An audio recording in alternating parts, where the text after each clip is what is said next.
4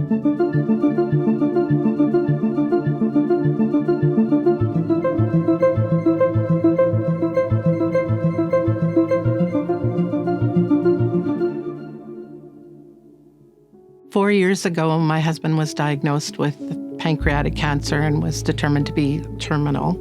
And he went into the hospital to have a procedure done, which helped. But a few days later, he took a turn for the worse and he was admitted to the hospital. And within 2 days, unfortunately, he took another bad turn and was sent into the ICU. And so I'm here today to thank all of the staff up on the floor in ICU for the extraordinary care and commitment that they provided for him during his 12-hour stay up there on the floor. I mean, people see on TV people in ICU and in TV shows, and you don't, until you see it, you don't know how actually intense it really is.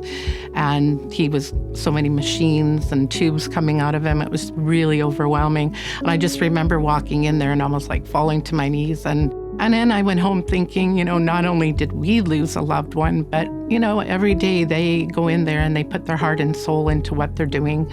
They commit themselves to doing the best they can for each and every patient.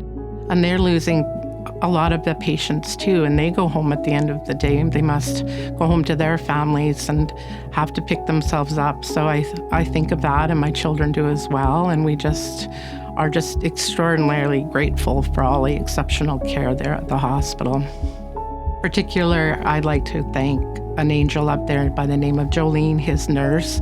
She was with him for the full 12 hours.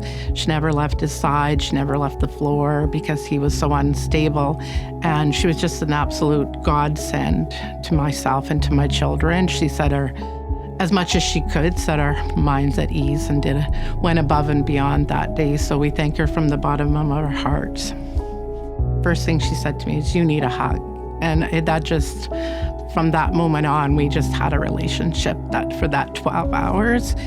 A year later, my children and I wanted to reconnect with the ICU, so we put together a thank you, and we brought in coffee and tea and dainties and things. And it was her day off, and she actually came in that day, and so we were really happy to see each other and connect again. And I had sent her a card just thanking her afterwards for everything she'd done for my husband, and she said to me, "I want you to know I carry that card in my purse all the time." Sorry, and when she said when she has a rough day, she looks at it. So, yeah, meant the world to us. So, yeah.